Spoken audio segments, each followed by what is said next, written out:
Morning. Welcome to our channel touch the sky institute. आज हम लोग अपना 16th लेक्चर देखेंगे, 16वां लेक्चर। अभी तक हम लोग 15 लेक्चर बना चुके हैं और 15 लेक्चर को अपलोड कर चुके हैं। आप उसको प्लीज देख लीजिए। आज का जो हमारा टॉपिक है वो energy stored in parallel plate capacitor, यानी अभी तक जो हम लोग देखे कि पहले पैरेलल प्लेट कैपेसिटर देखे, उस पैरेलल प्लेट कैपेसिटर का कैपेसिटेंस का वैल्यू देखे C equal to epsilon naught A by D. उसके बाद डाइलेक्ट्रिक को इंसर्ट करके देखे तो C equal to K epsilon naught A by D. उसके बाद हम दोनों प्लेट के बीच में फोर्स देखे, वो था F equal to Q square by 2A epsilon naught. अब हम देखेंगे क्या कि पैरेलल प्लेट कैपेसिटर के बीच में कितना एनर्जी स्टोर्ड होता है। पहले ये एनर्जी स्टोर्ड ये समझिए।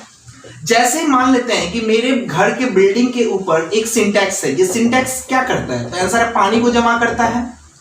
अब इसमें पानी जाता कहां से है? तो आंसर है नीचे में हम मोटर लगाते हैं, ये मोटर ना पानी को भेजता है।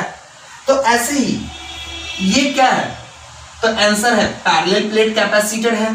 हम जानते हैं इसके कंस्ट्रक्शन को पढ़े हुए हैं कि इसमें Q चार्ज देते हैं तो ये चार्ज इसके इनर प्लेट पे जाता है और इसके कारण यहां पे एक इंड्यूस चार्ज आता है, बाहर वाले को हम लोग अर्थिंग करते हैं।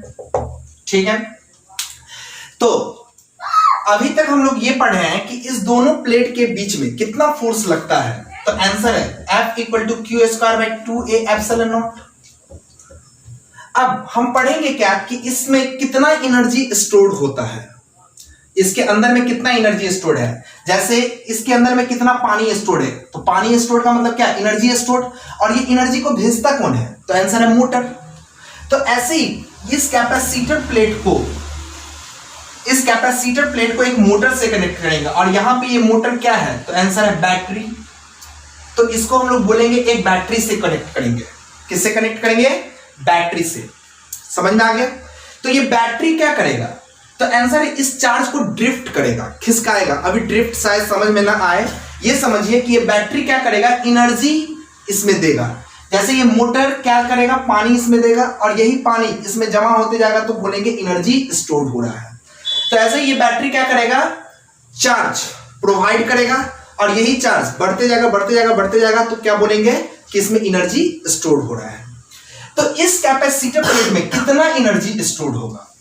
तो एनर्जी कुछ नहीं है, एनर्जी वर्क डन है। जितना वर्क उतना एनर्जी। तो वर्क का फॉर्मूला क्या होता है? Work equal to force into displacement. Force into displacement. तो फोर्स कितना है? Q square by 2A epsilon naught. Displacement कितना है? तो इस दोनों प्लेट के बीच का डिस्टेंस D, क्योंकि इसके बीच में ही ना एनर्जी निकालना है तो ये D। ये क्या हो गया? वर्क। तो वर्क तो इतना एनर्जी इसमें स्टोर्ड है।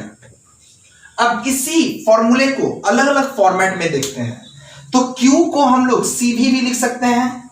तो C square B square by 2A epsilon naught into D।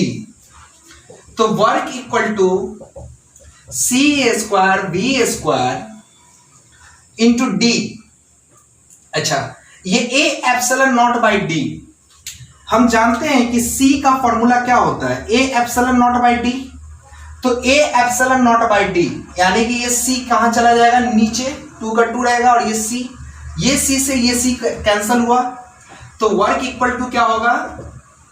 Half C V square. यहां V क्या है? तो Q के बदले ना C V लिखे तो V यहां पोटेंशियल है। किसका पोटेंशियल? ये पोटेंशियल कौन दे रहा है? तो आंसर है बैटरी। समझ में आ गया?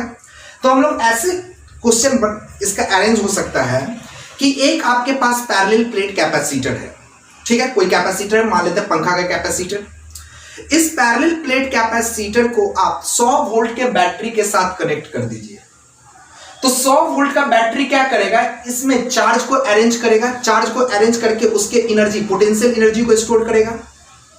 तो जितना ज्यादा ताकतवर ये बैटरी होगा उतना ज्यादा चार्ज देगा। ठीक है, और उतना ज्यादा चार्ज देगा तो उतना ज्यादा एनर्जी इसमें स्टोर होगा। तो यहां पे भी क्या है? पोटेंशियल। तो जितना बैटरी का पोटेंशियल, जितना बैटरी का वोल्टेज होगा उतना ही वर्क ये करेगा और इतना ही एनर्जी इसमें स्टोर होगा, क्योंकि हम जानते हैं जो वर्क होता है वही पोटेंशियल एनर्जी होता है। तो आपसे कोई पूछेगा दो प्लेट के बीच में फोर्स कितना लगता है, Q²/2A∪0। दो प्लेट के बीच में आप कितना एनर्जी स्टोर कर सकते हैं, तो ½ CV²। अब इसी को अलग अलग फॉर्मेट में हम लोग लिख सकते हैं, ईडी के फॉर्म में ला सकते हैं, क्योंकि हम जानते हैं V इक्वल टू क्या फॉर्मूला होता है, ईडी। इस फॉर्मूले को और तोड़ सकते हैं, work equal to ½ CV²। Half C को हम लोग क्या लिख सकते हैं, ε0A/d इंटू V को क्या लिख सकते हैं, ED. V equal to ED पढ़े हुए ना, ठीक है। ये D से D कैंसिल हो गया, तो क्या हो गया, ½ ε0AE² है। तो ये कितना आया, वर्क इक्वल टू ½ ε0AE²d। तो कहने का क्या मतलब है कि जब आपको न्यूमेरिकल में C और V दे दिया जाए तो ये फॉर्मूला यूज कर लीजिए, पोटेंशियल एनर्जी कितना स्टोर्ड होगा इसमें।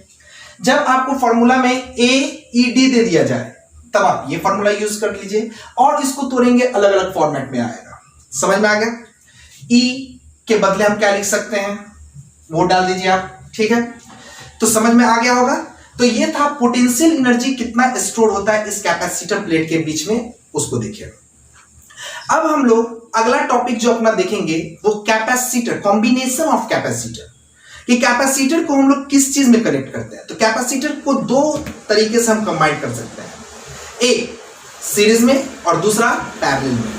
उस सीरीज और पैरेलल के कॉम्बिनेशन को हम लोग अपने अगले लेक्चर में देखेंगे, ठीक है। तब तक के लिए गुड बाय, अच्छे से रहिए, स्वस्थ रहिए, सुरक्षित रहिए।